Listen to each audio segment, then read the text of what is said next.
अस्सलाम वालेकुम नाजरीन। मॉर्निंग इन साउथ के साथ मैं हूं Fiza Mariyam. A very good morning नाजरीन। आज हम एक बहुत अहम मौजू पर बात करेंगे, हमारे माशरे में बहुत अहमियत भी रखता है, लेकिन बदकिस्मती से ये टॉपिक जो है हमेशा नज़रअंदाज कर दिया जाता है। हम अपनों से भी इस बारे में बात नहीं कर सकते। अगर हमारे साथ कोई मेंटल हेल्थ इश्यूज़ चल रहे हैं, कुछ हम मेंटल हेल्थ प्रॉब्लम्स फेस कर रहे हैं, तो हम हिचकिचाते हैं कि किस तरह से how can we open up about this. और इस वाले से बात करने के लिए, हमारे माशरे में बढ़ती अदम बर्दाश्त के हवाले से बात करने के लिए आज हमारे साथ माहिर नफ्सियात मौजूद हैं, साइकोलॉजिस्ट हैं डॉक्टर सादिया ज़िया। अस्सलाम वालेकुम सादिया, वालेकुम अस्सलाम। थैंक यू कैसी हैं? फ़िज़ा। मैं ठीक हूँ बिल्कुल। अच्छा सादिया, सबसे पहले तो आजकल एक अहम मौजू जो बहुत ज़ेर बहस भी है, गुज़िश्ता चंद दिनों से वो हाइलाइट्स में भी चल रहा है, डस्का वाक़या। आपने सुना होगा, डस्का वाक़या जो है, एक बहू को उसकी सास ने और नंदों ने मिलकर कत्ल कर दिया, सिर्फ़ इस वजह से कि उनसे ये बर्दाश्त नहीं हुआ कि उनका बेटा और उनका जो भाई था, वो कैसे अपनी बीवी का इतना ख़्याल रखता था, उससे मोहब्बत क्यों करता था, पैसे बीवी को क्यों भेजती। ये बहुत छोटी-सी बातें हैं जो सुनने और देखने में लग रहा है कि इसमें ऐसा क्या है, दिस इज़ वेरी नॉर्मल, लेकिन इससे एक ख़ातून की जान चली गई जो कि हामिला भी थी। तो इस हवाले से बताएं कि हमारे मुआशरे में इतनी अदम बर्दाश्त, और इसको अदम बर्दाश्त के अलावा मैं तो ये जानना चाहूँगी कि ये कोई मेंटल इलनेस थी, ये क्या था कि आप इतनी बेदर्दी से कैसे मार सकते हैं अपनी बहू को, जो कि आपके एक आगे आपकी नस्ल भी बढ़ा रही है, और सिर्फ इस वजह से कि आपको पसंद नहीं आया कि आपका बेटा उसका ख्याल रख रहा है। जी, आजकल बड़ी मैं कहूँगी एक हर दूसरे तीसरे घर में हमें इसी से मिलती-जुलती कहानी सुनने को मिलती है। और इसमें एक बड़ा रीज़न आपने जिस तरह बात की कि कोई मेंटल इलनेस है, तो हुँ, डेफ़िनेटली अगर मेंटल इलनेस, तो अगर हम इसको चलें डायग्नोसिस को तो एक साइड पे रखें, लेकिन ये एक हेल्दी माइंड को तो रिफ्लेक्ट नहीं कर रही, बिल्कुल। एक हेल्दी पर्सनैलिटी को तो रिफ्लेक्ट नहीं कर हुँ, रही। तो डेफ़िनेटली ये जो भी ख़वातीन हैं इसके पीछे, तो उनकी अपब्रिंगिंग में बहुत सारे ऐसे फैक्टर्स इन्वॉल्व्ड हैं, उनकी ज़िंदगी के बहुत सारे कॉम्प्लेक्सेस ऐसे हैं, हुँ, जिसका बदला उन्होंने इस खातून से लिया, हुँ, जो इनका निशाना बनी। तो बेसिकली हुआ ये कि हमारे यहाँ देखिए एक बड़ा कॉमन सी बात है, हम पेरेंटिंग पे ना तवज्जो नहीं देते। बिल्कुल। हम बच्चे के आने से पहले उसकी हर चीज़ की तैयारी करते हैं, सिवाय अपने आप को मेंटली तैयार करने हुँ, के कि उसकी तरबियत कैसे करनी है। हुँ। तो जो ऐसी ख़वातीन हैं, उनकी ज़िंदगी के अपने कॉम्प्लेक्सेस होते हैं, अच्छा। उनकी अपनी ज़िंदगी की जो महरूमियाँ होती हैं, जी। उसका बदला फिर वो आने वाले इंसान से निकालना शुरू कर देते हैं। बाज़ औक़ात ये भी हुँ, है। दूसरा मैं इसमें ज़रूर ऐड करूँगी कि एक हेल्दी माइंड जो होता है ना, उसके अंदर एक्सेप्टेबिलिटी ज़्यादा होती है। वो एक्सेप्टेंस हुँ, देता है। बिल्कुल। तो ऐसा नहीं होता कि जो आपके घर में कोई एक नया पर्सन आ रहा है, आप पहले दिन से उसको इसी तरह देखना शुरू कर दें कि शायद ये कोई स्ट्रैटेजीज़ आप बना एज़ रहा है। कॉम्पिटिशन देखती हैं, अक्सर एग्ज़ैक्टली। सासें अपनी बहुओं को एज़ कॉम्पिटिशन देखती हैं। और अच्छा, एक बात मुझे ये बताएँ सादिया, कि बेटा पैदा होता है, आप शुरू से बचपन से उसके कह रहे हो तो मेरा बेटा दूल्हा बनेगा, मैं इसको ऐसे तैयार करूँगी, सेहरा पहनेगा, तो जब वो वाक़ई सेहरा पहन लेता है तब आपसे बर्दाश्त क्यों नहीं होता? आप अपने बेटे को किसी और का होते, किसी और लड़की का जो कि उसकी बीवी है, उसका ख़्याल रखते क्यों नहीं देख सकते? हमारे मुआशरे में बहुत एक मसला प्रिवेल कर रहा है जिस पर बात नहीं होती। सासें जो माएँ होती हैं, बेटों की जो माएँ होती हैं स्पेशली, वो क्यों नहीं बर्दाश्त करती, और वो उसी के बरअक्स चाहती हैं कि हमारा जो दामाद हो, हमारी बेटी का शौहर, वो बहुत ख़्याल रखे हमारी बेटी का, बहुत खुश रखे, और उसी के बरअक्स आप चाहते हैं कि आपकी बहू दुनिया की तंग तरीन औरत हो। ऐसा क्यों है? इसमें 2-3 फैक्टर्स एक्चुअली इन्वॉल्व्ड हैं। पहला तो मैं यही कहूँगी कि जो आपने भी ज़िक्र किया, कॉम्पिटिशन, हुँ, कि आप नए आने वाले पर्सन को कॉम्पिटिशन ना समझें। देखिए, कॉम्पिटिशन जो होता है ना, वो एक जैसे लोगों के दरमियान में होता है। तो जब आप अपने आप को उस लेवल पे हुँ, समझ रही हैं, तो इसका मतलब आपने अपने आप को बहू के बराबर समझ हुँ, लिया। मदर को अपना अपना स्टेटस पता होना हुँ। चाहिए। She is not equivalent to a wife and a wife is not equal to mother. इसमें से बिल्कुल। कोई भी ऊपर-नीचे बिल्कुल, नहीं दोनों है। का अपना रुतबा है, माँ के पैरों तले जन्नत है, और बेटों को भी चाहिए कि अगर आपकी माँ इस तरह से फ़ील कर रही है, तो उनसे बैठ के बात की जाए। शायद ये भी एक गैप आता है कि हम बात नहीं करते, हमारा एक तो कन्वर्सेशन गैप बहुत ज़्यादा है, कि हम मसलों को कन्वर्सेशन से सॉल्व करने की कोशिश नहीं करते। अच्छा, इसमें ना कन्वर्सेशन के अलावा ज़्यादा ओवर कम्युनिकेटिंग जो है ना, वो भी ओवर कम्युनिकेशन का भी बड़ा इन्वॉल्वमेंट है। हर छोटी से छोटी बात जब आप जाके अपने पेरेंट्स से, अपने सिबलिंग से डिस्कस करेंगे और आपके फिर अज़दवाजी ताल्लुकात भी खराब होते हैं इससे। एग्जैक्टली आपको अंडरस्टैंड करना है कि आपकी प्राइवेट लाइफ जिस बंदे के साथ है, उसके साथ आपकी कुछ बाउंड्रीज भी हैं। और मेरे ख्याल से अगर एक हेल्दी माइंडसेट के साथ कोई आदमी होगा, जिसकी माँ बाप ने उसकी तरबियत अच्छी की होगी, एक अच्छी पेरेंटिंग का रिजल्ट जो होगा, उसको डेफिनेटली अपनी रिस्पॉन्सिबिलिटीज भी पता होंगी और उसको ये भी पता होगा कि उसकी बाउंड्रीज क्या हैं, उसने कितनी बात कहाँ तक रखनी है, फैसले खुद करने हैं, बजाय इसके कि अपने फैसले अपनी बीवी से, बच्चों से रिलेटेड फैसले जो हैं उनको माँ बाप के या बहन भाइयों के आगे पेश करें और फिर वो डिसाइड करें और उसको गाइड करें कि इस तरह से इनसे डील करो। ऐसे सिचुएशन में क्या होता है कि वो इंसान खुद अपनी वाइफ से या बच्चों से डील नहीं कर रहा होता, उसकी फैमिली कर रही कर होती रही है। होती है, बिल्कुल।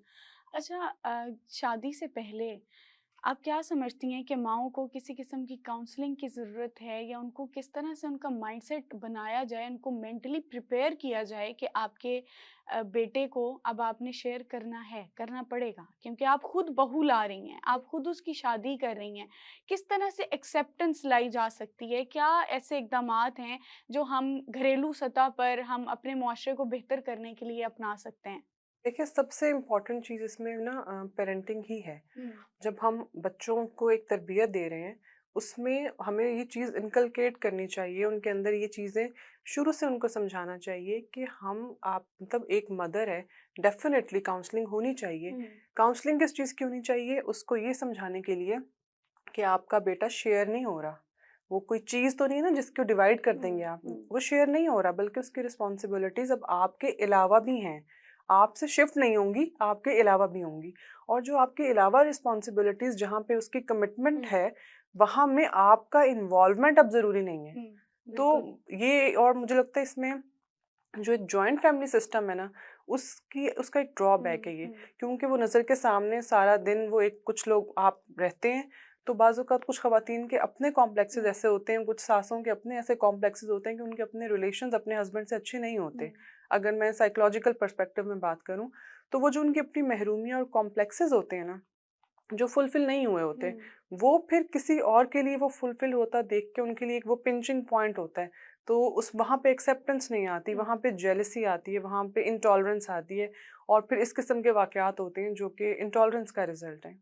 अदम बर्दाश्त है बिल्कुल, लेकिन अदम बर्दाश्त के अलावा अगर हम एक्सेप्टेंस इस तरह से अपने अंदर लेके आएँ कि हम चीज़ों को वाक़ई समझने की कोशिश करें, एक्सेप्ट करें और अपनी महरूमियों का बदला किसी और से ना लें, तो मेरे ख़्याल से हर घर जो है वो खुशहाल हो सकता है।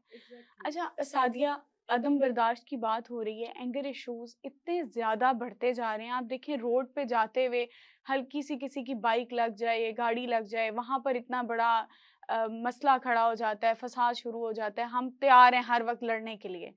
इतने एंगर इश्यूज़, और अच्छा एंगर इश्यूज़ आजकल ज़्यादा ख़वातीन में भी बहुत बढ़ रहे हैं। पहले सिर्फ़ होता था कि anger was related to men only, there was a time. लेकिन अब जो है एंगर ख़वातीन में, और ख़वातीन से भी ज़्यादा बच्चों में चिड़चिड़ापन बहुत ज़्यादा बढ़ता जा रहा है। इसकी क्या वजूहात हैं? इसके बहुत सारे फैक्टर्स हैं। हुँ, देखें, सोशल मीडिया का हमारा जितना एक्सपोज़र है, हम उस पे नई से नई बात पढ़ रहे हैं, देख रहे हैं और उस हर बात का, उस हर पोस्ट का एक इमोशनल हुँ, हमारे हमारे पे एक इफ़ेक्ट हो रहा है ना, हमारा एक इमोशनल रिएक्शन भी आ रहा है। तो एक बड़ा रीज़न है कि हमारा एक्सपोज़र जो है वो कोई फ़िल्टर्ड नहीं है। हम हर चीज़ देख रहे हैं, उसमें से हर चीज़ जो है हमें अफ़ेक्ट कर रही है। फिर उसके अलावा जो हमारे एजुकेशनल स्टैंडर्ड्स हैं, बच्चों में अगर आप बात कर रही हैं, तो बच्चों में देखिए एजुकेशनल स्टैंडर्ड्स जो हैं हमारे इस तरह के बन गए हैं कि हमने खुद ही बच्चों पे बर्डन डाल दिया है। Education is not just an education anymore, it has become a burden for a child. उसके लिए एक बहुत माइलस्टोन सेट हो जाते हैं, स्टैंडर्ड्स अचीव करने होते हैं, उसने इतने मार्क्स लेने होते हैं, उसने ख़ानदान में मुँह दिखाना होता है रिज़ल्ट आने के बाद। तो इस किस्म के प्रेशर में, बर्डन में जब एक बच्चा जो है वो एक्सप्रेस नहीं कर पाता, डेफ़िनेटली उसको सारा दिन फ़ीड कर रहे हैं कि आपने ये भी करना है, ये भी करना है, ऐसे भी करना है, यहाँ भी पूरा करना है, यहाँ भी करना है। लेकिन उसके अपने एक्सप्रेशन के लिए, कैथार्सिस के लिए कोई प्लेस नहीं है। जिस तरह आप देखें स्पोर्ट्स का भी इतना कोई वो नहीं रहा, हमारे यहाँ रिवाज सब कुछ ऑनलाइन में आ गया है। ऐसे ही तो वो उस बच्चे की जो इमोशंस है ना, जब वो सप्रेस होते हैं, तो डेफ़िनेटली फिर वो एंगर की फ़ॉर्म में जो है वो बर्स्ट आउट होते हैं। अच्छा, इसमें हमारे एजुकेशन सिस्टम का भी फ्लॉ है कि हम जहाँ पर इतने सब्जेक्ट्स पढ़ाते हैं, हम इस पे फोकस नहीं करते कि हमने बच्चे की ग्रूमिंग किस तरह से करनी है, हमने उसको जो है एक्सेप्टेंस किस तरह से सिखानी है। तो हमारे स्कूल्स में ये चीज़ सिखाई जानी चाहिए। बिल्कुल, it should be a part of the syllabus कि आपके करिकुलम में एक आपके टीचर जो है ना, टीचर एक रोल मॉडल है। तो टीचर्स की भी ट्रेनिंग जो है इस हवाले से बहुत ज़रूरी है और इस चीज़ की ज़रूरत भी है कि टीचर्स ऐसे होने चाहिए जो बच्चे को सिर्फ इंफॉर्मेशन नहीं दे रहे कि ये टॉपिक क्या है और इसकी डेफिनेशन क्या है। They should also guide them about dealing with the circumstances जो जिंदगी में आगे आने वाले हैं। सादिया, आपने एक बहुत इम्पॉर्टेंट बात अभी की थी कि use of social media is also affecting us and our mental health. ये एक ऐसा मौजू है और ये एक ऐसी बात है जिस पे हम बात करते ही नहीं है, इसलिए क्योंकि हम सब रिलेटेड हैं और सोशल मीडिया हम सब यूज करते हैं। और आजकल की माएँ क्या करती हैं कि बच्चा पैदा होता है, वो 2-3 साल का होता है, वो कुछ खा रहा है, आप उसको फोन दे रहे हैं, कुछ भी आप उसको लगा के दे रहे हैं कि आप ये देखते रहो, कार्टून्स लगा के दे रहे हैं, आप बेशक राइम्स कुछ भी, पोइम्स कुछ भी लगा के दे रहे हैं, but he has a phone in his hand और वो उसको स्क्रॉल करे, वो जो मर्जी करे और आपकी फिर नजर भी नहीं होती उस पर। लेकिन माएँ अपनी जान छुड़ाने के लिए आजकल ये काम करती हैं। क्या समझती हैं कि कितना इफेक्ट करता है and use of social media also किस तरह से हमारी जो मेंटल हेल्थ है उस पर इफेक्ट कर रहा है? ये हर तरह से इफ़ेक्ट कर रहे हैं। हमारे फैमिली डायनामिक्स जो हैं वो बहुत ज़्यादा इससे मुतासिर हुए हैं। हमारी बहुत सारी एक्सपेक्टेशंस जो हैं वो सोशल मीडिया को देख के हम अपने स्टैंडर्ड्स बना लेते हैं। The way people celebrate themselves on social media, हमें लगता है हमें भी ऐसे ही करना है। तो सबसे बड़ा जो सोशल मीडिया का एक एक नुकसान हमें हुआ है वो ये हुआ है कि हमने ना अपने आप को लोगों से कंपेयर करना शुरू कर दिया। जहाँ कंपैरिजन आता है ना, मैं अगर अपने आप को किसी भी दूसरे तीसरे पर्सन से दुनिया में कंपेयर करूंगी तो ये मैं अपनी इंसल्ट कर रही हूँ। या मैं किसी और को किसी से कंपेयर करूंगी तो I am insulting that person, क्योंकि हम अपनी एक इंडिविजुअल पर्सनैलिटी को रिस्पेक्ट नहीं कर रहे, इंडिविजुअलिटी की रिस्पेक्ट नहीं कर रहे। तो सोशल मीडिया में जितने लोगों का हमें एक्सपोजर होता है, सम हाउ कॉन्शियसली और सबकॉन्शियसली हम कहीं ना कहीं अपनी जिंदगियों को लोगों की जिंदगियों से कंपेयर करते हैं और उस कंपैरिजन की वजह से ये जो आजकल बहुत हम सारे एक फजूल की रेस में भी पड़ गए हैं। Exactly. और हमें नहीं पता होता कि वो जो चीज हम रील देख रहे हैं वो रियल भी है या नहीं है। एग्जैक्टली हम उस रील पर इतना अंधा एतमाद कर लेते हैं कि बस ये जो दिख रहा है, ये जो इसकी गाड़ी की इस गाड़ी के साथ इसकी तस्वीर आ रही है, ये इसी की है।